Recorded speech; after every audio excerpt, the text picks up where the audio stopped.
Hi, friends. Welcome in. Thank you for joining us, whether you're joining on YouTube or the podcast, wherever you're receiving the transmissions. Thank you for joining us today. I'm going to be talking about something that is super happy on my heart right now, and I'm excited to share this because I feel like we all kind of know, okay, attachment, it causes pain. Yes. But it's kind of like, what can you do about it? So today's episode is going to be all about engaged non-attachment. What that means, why, who, what, how to do it, and how to live your life in a way that you can play full out, be fully immersed in getting exactly what you want out of life without the delusion that comes with attachment and the pain and suffering that causes every single day. So we're going to get straight into this. Why do we not want to be attached? Let's go at it. So maybe you've heard from a really good book called the Bible. It says, "The Lord is my shepherd, I shall not want." The Buddha, he also said, "Desire is suffering." And maybe you've heard these a bunch of times, but you haven't really thought about it or internalized what that really means. But it's basically like a foundational rule of spirituality. Okay, when you attach yourself to something, when you have desire, craving, neediness, it causes pain, it causes suffering. And when you are able to let go of that and, like, using the Lord as your shepherd, trusting, you can finally be relaxed and play full out in life without being dragged down by desire. Well, why is this? First of all, I'm sure you know from your own life that desire just causes suffering. And when I say desire, I mean attachment. There's a difference, and it's so important to me that I'm saying engaged, not attachment. There's a difference, and we'll get deep into this. There's a difference between desire as in a willingness and I want this outcome. We're going to get this outcome versus a desire, a neediness, a craving, an unmet fulfillment, like a lack mindset. So when we feel attached to something, desire, it causes us to feel lack within ourselves. And we know that when we're attached to something, it's painful because we're always wondering, how are we going to get it? What if it leaves? What if I can't get it? And we keep ourselves out of the present moment because we're living in fear. Attachment also does not work. It's not practical because what you chase runs away. I'm sure that you've experienced this in your life where you're really into somebody and they can almost feel that and they leave, or vice versa. I know if you're a woman, you've experienced, and probably men too, sorry, don't be mad. But if someone is super into you and you can feel that, it's almost like, get away from me. This is creepy. One time I had someone ask me, I've done everything. I'm trying to get this girl back, blah, blah, blah. And I explained this concept. Okay, what you were chasing super hard is going to run away.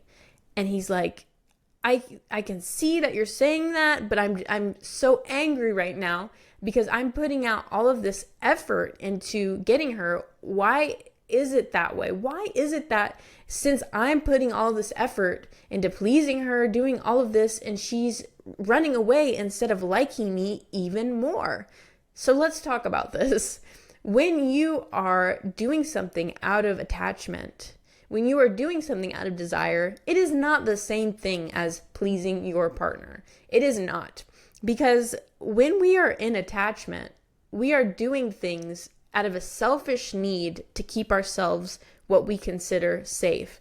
You don't truly want to do all of this stuff because, it just makes her feel nice. It would just be amazing. You're doing it because you are afraid. You're acting out of your own fear. You're probably overextending yourself because you're afraid of this person leaving. And that lowers your self-esteem. And truly, who's attracted to people with low self-esteem? Not many people who have a healthy self-esteem, I'll tell you that. But if we look at it from an energetic perspective, you are in desire, you're in attachment, and that insinuates lack. And whenever you're implying something, whenever you're insinuating, expecting something from the universe, it's always going to follow. If you're expecting that you're not going to have, of course you're not going to have. That's what you are saying when you live in attachment. And also think about it this way.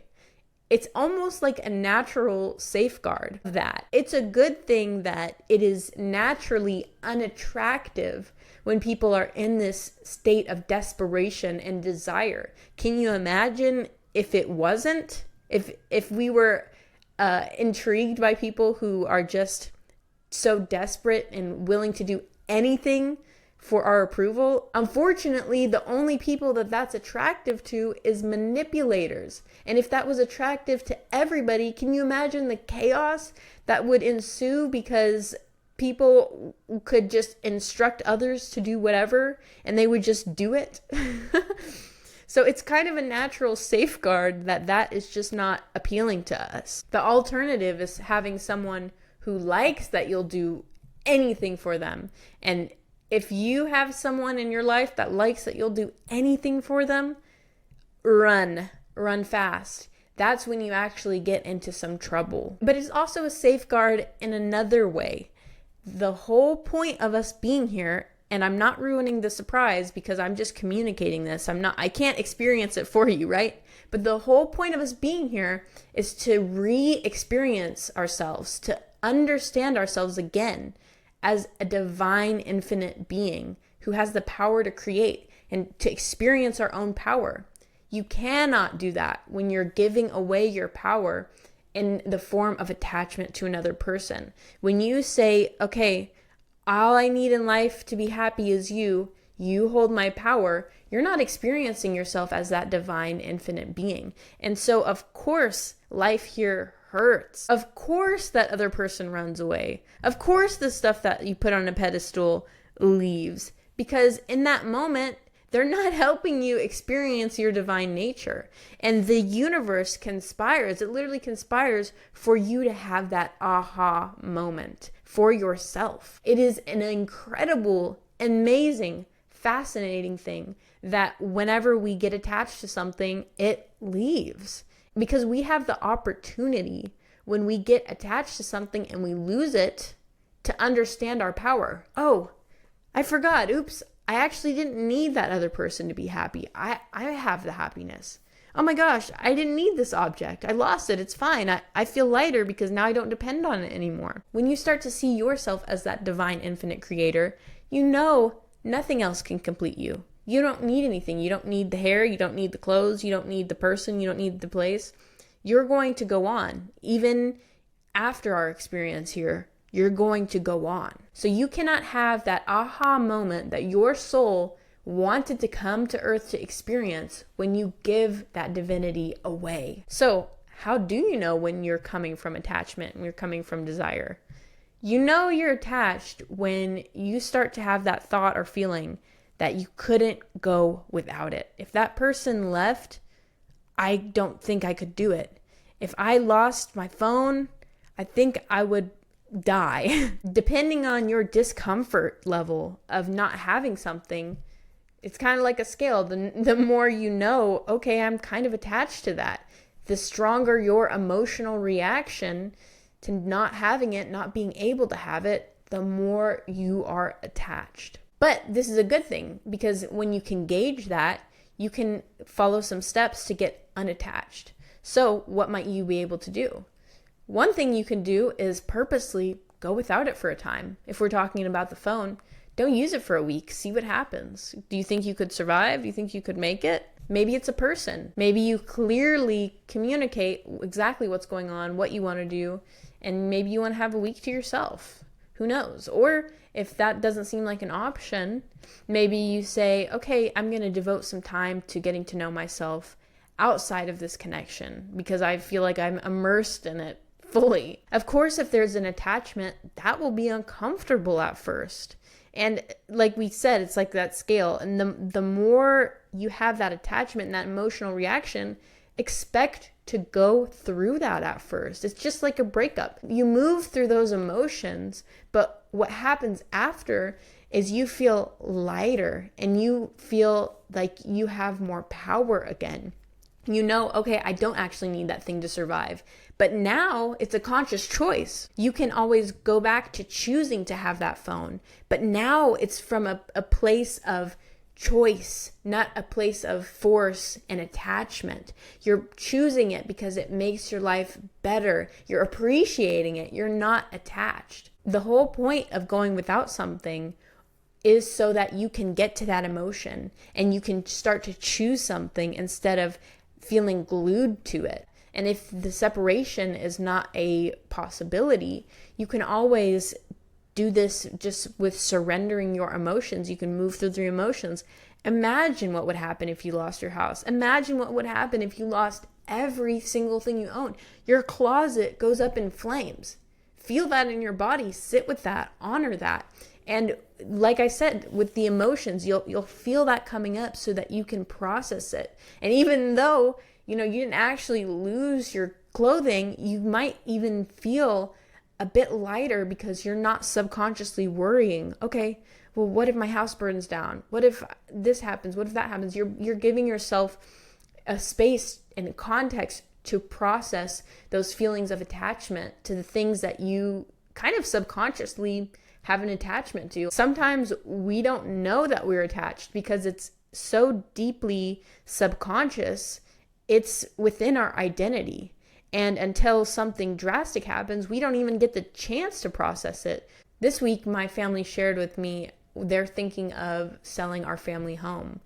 And when I first heard that, I had an emotional reaction. I'm like, what? What are you talking about? I was able to stay calm because I have emotional maturity at this point and say, okay, that's great. I honor what you do for your life.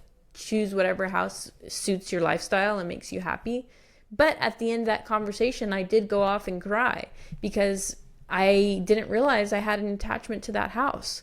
And I was trying to think of every possible way that I could keep the house. Could we Airbnb it? Could we rent it out? Could we do all of this, overcomplicated stuff to maintain possession of the property? So I realized at a level, it was attached to me at my identity level. I had a subconscious attachment. I didn't even know I cared that much. But after letting that go, I felt so much lighter. It's like, I could be me under a bridge. I could be me anywhere. I could be me at a different house. I'll always have myself. And even if something crazy did happen, we lost the house, we lost everything, we would still have our family. We would still have ourself. And just letting go of that attachment that I was holding on to subconsciously, I felt so much lighter. And I feel at peace with whatever they may choose to do with their life. It's important, I come back to this engaged, non-attachment thing. I am definitely not saying you want to just let go of caring about everything, because that's not engaged, non-attachment. That is apathy.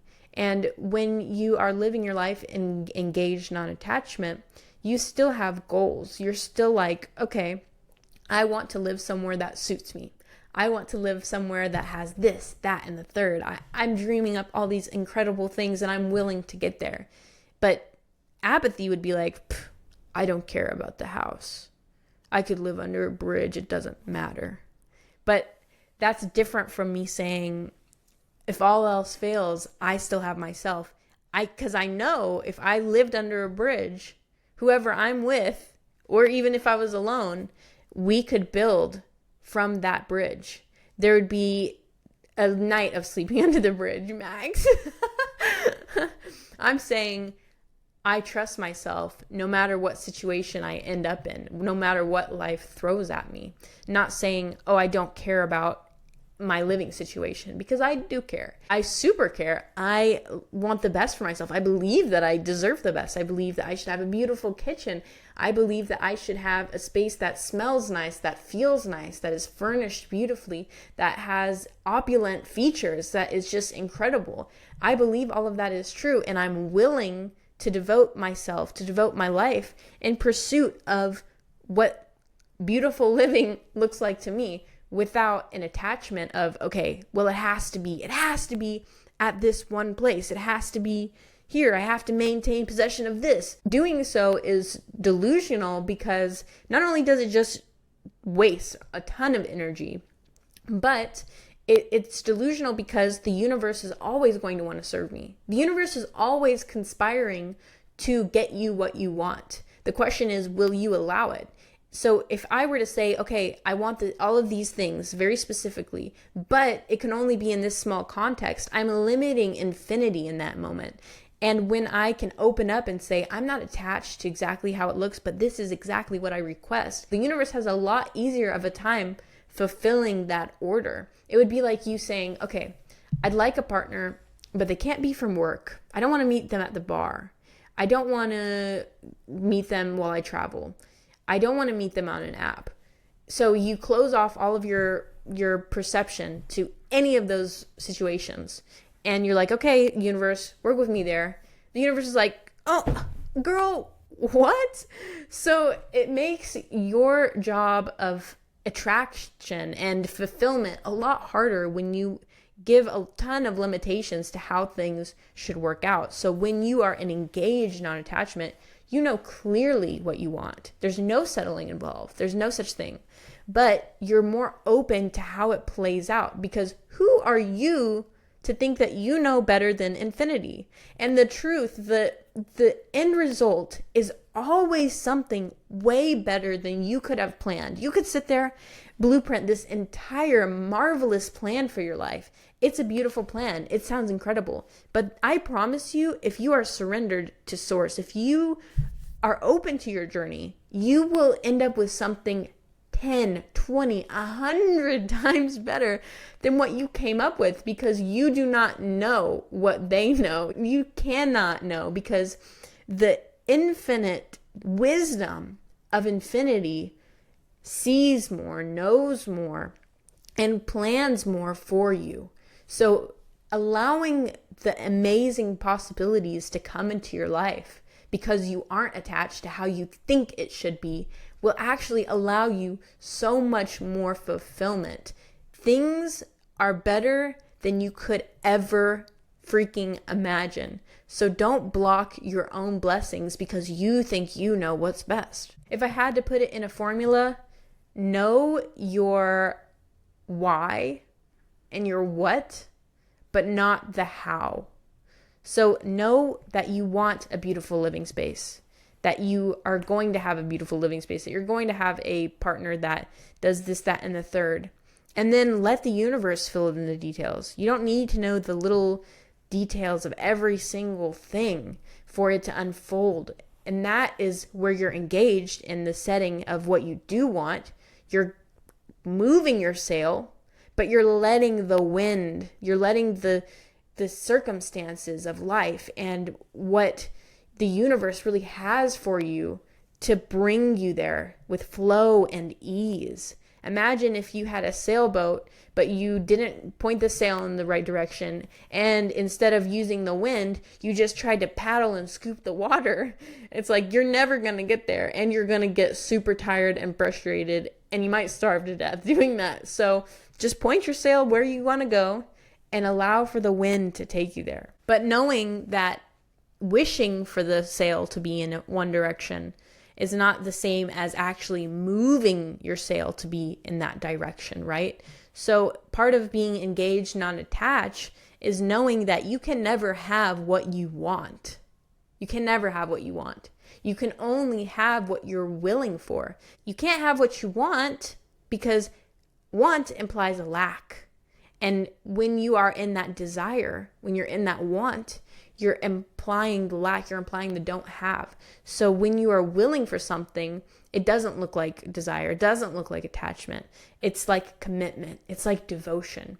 It doesn't matter how long it takes. You're gonna end up with the beautiful house. You're going to do everything possible in your power to end up there. It doesn't matter how long it takes. I'll continue to put myself out there to get that amazing dream partner. I'm not really attached to the how. I'm not really attached to the when. I'm not really attached to all the little details, but I'm willing to show up every single day and move that sail in that direction, even if it takes a while. The details don't matter. When you put out this willingness, that implies that you are having it, and like attracts like. When you feel that you have, you start attracting even more abundance. It's literally like an abundance loop. You fall into, okay, I feel like I have this, I feel like I'm willing, it's going to happen, and then you start attracting little things, and then you put your attention on that, and you have this spiral of abundance. When you show up with that kind of willingness, not only does it make it easier for you to attract things because you're in that havingness, but it makes it more likely that you'll be able to enjoy it, because unconditional love is non-attachment. And when you have attachment, it makes things really challenging to enjoy. For example, I've shared a little bit about my dating life on here, and I met this guy that I really am enjoying getting to know. And I really love spending time with him. And one day the thought came up, okay, well, what if I lost him? And I had to just sit with that and think about it. Okay, well, what would happen? Then, you can go through the motions if that is really challenging for you, if that has a lot of charge. And you can think, oh, okay, well, then I would be alone for the rest of my life, blah, blah, blah, until you get to a point where you're calm with it. Because if you're not able to be calm with someone, the thought of someone leaving you, you won't be able to act sane around them. And now every little thing you do is an attempt to people please and hold on to them and grip. And when you're living life through grippingness, you can't experience just true love. And my thought for him was like, gee, I have enjoyed our time together so much that I would just be really grateful that I had the privilege to spend time with someone like that and know that men like this exist. And I would want him to do whatever feels in alignment for him. And yeah, I'd probably be disappointed. I'd probably cry. But I can experience that and go through that and just be happy with our experience how it is now. When you allow yourself to step into loving someone regardless of if they are going to stand by you, if they're going to choose something else, you're allowing yourself to enjoy the moment without neediness. The fear of losing something always comes when you are living from attachment. You know that you are out of attachment when you feel like you could lose everything and you would still be okay. Without the person, I'll still have the love. I'll have the love in me no matter what. Without the house, I'll still be supported. I'll still be safe. I have myself no matter what. No matter what the outside circumstances are, I will feel good within myself because it's my choice. And that's not anything that can ever be taken away from me. I will continue to be me. I am me regardless of the external circumstances and what unfolds in external life. This will help you feel secure in who you are and your circumstances. But my last part is link the attachment, the good feelings to you. I mentioned that all of that, that's all about you. You will always have yourself. And Torah Sense says this, and I love it so much. Don't give them credit for what you did. The other person might be an incredible person, but at the end of the day, you are the one creating the love. You are the one creating the excitement, the intrigue, all of the amazing feelings. You couldn't be having fun if you weren't a fun person. If it wasn't in your capacity to experience and create the love, it wouldn't be there. So allow yourself to give yourself the credit. You are an amazing person. Like, you attracted such an amazing job. You attracted such an amazing house. You attracted such an amazing partner. And link that back to you and who you are. And know that no matter where you go, you still have that within you to attract even more and more and more of that. So that helps you let go of the physical attachment, because now you've made it about you. It's not about that other person. It's not about that external thing. It's it's always been about you. You've always been the one creating and attracting your life. So don't give away your divine power by giving that credit, that amazing creation process away. Now, if you still don't believe me, believe our experience of the human experience. Death is the ultimate teacher of release, of non-attachment, of trust. And it's like life's way of making sure that every person has the experience of non-attachment. In life, eventually you will lose all of your material possessions. You will die alone. I know people, they say, okay, I don't want to die alone. I want to die with a partner. But at the end of the day, when you die, you can't take anyone with you. You can't take that partner. You can't take your phone. You can't take your money. You will die alone. And so when you are going through that process alone, you have to have a feeling of knowing who you are and knowing that no matter what happens in life, no matter what happens in death, that you will always have yourself, and knowing the context of who you are within infinity will make the process of non-attachment and letting go so much smoother. If you know who you are, that will change no matter what, no matter in life, no matter in death. I tell myself all the time with things that I might become attached to. It's like, I'm going to die. I'm going to lose it. And that's not me coming from apathy, like, oh, I'm going to die. But like, no, it's true. Like, I'm going to die. I'm not going to be able to take a house with me. And that's okay. And I'm going to die alone. There's no way out of being with myself. There's no way out of being alone. It's the natural process. It's part of the individual process of our collective process. Everyone gets born alone. They go through that process alone. They go through the death process alone, or what at least our understanding of alone, right? So being comfortable with yourself and knowing, hey, like everything that I have is not truly mine. It's borrowed. My body, my house, my money, it all will go back into the cycle of the earth because we're playing the earth game, right? And when you can feel comfortable with that, you know that you're free. In order to kind of leave on a happier note, if that brought up some emotions for you, know that this is all part of your life game. Like feeling these feelings, it's part of the human experience. So don't deny yourself of feeling the pain of like losing attachment to something. Allow yourself to sit with those emotions, contemplate on your beautiful life, or what you want for your life, where you're setting your sails towards, and what you can just let go of in life. Because I promise, when you let go of the neediness, when you let go of attachment to something, it's like a weight is lifted off of your shoulders because you are now experiencing yourself for who you really are, that divine infinite being that even though we are going through these processes alone, what seems to be alone, we are never truly alone in the sense of we're always supported by the universe. We're always guided along our path. And that will never change, whether we're dying, whether we're living, whether we're in good times, whether we're in bad times. So if you know who you are in the context of infinity, and that we are all a piece of infinity, the earth game is a bit of an illusion. So hopefully that, relaxes you a little bit if that brought up some emotions. And feel free to honor those feelings as well. I mean, it's part of the earth experience. Who are you to deprive yourself of feeling those deep emotions, right? So I hope that was helpful, and I hope you're able to just move through the feeling of letting go of attachment and giving yourself love, space, and attention and gentleness to go through those feelings. You can love yourself no matter what. You can love yourself while you are feeling an emotional reaction because of an attachment. You can love yourself through that breakup. You can love yourself when losing your house.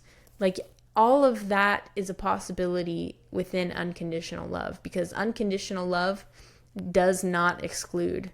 It includes everything, and it loves everything. So with that being said, I love you. I honor your journey. Thank you for showing up for yourself today, and thank you for showing up for the collective. I appreciate you.